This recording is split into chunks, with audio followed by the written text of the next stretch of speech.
రణభూమిలో శత్రువులకు సింహస్వప్నమైన రాణి పేరు తెలుసా? కాకతీయ వీరవనిత, అసమాన యోధురాలు, సాక్షాత్తు అమ్మవారేనా అన్నంతటి ధైర్యశాలి ఆమె రాణి రుద్రమదేవి.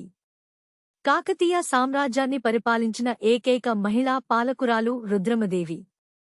ఆడపిల్లగా పుట్టినా తండ్రి గణపతిదేవుడు ఆమెను మగపిల్లవాడిలా పెంచి యుద్ధ విద్యలలో ఆరితేరేలా చేశారు.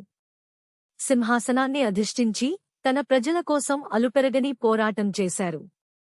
మంగోలు దండయాత్రలు, అంతర్గత కుట్రలు ఎన్ని వచ్చినా ధైర్యంగా నిలబడ్డారు.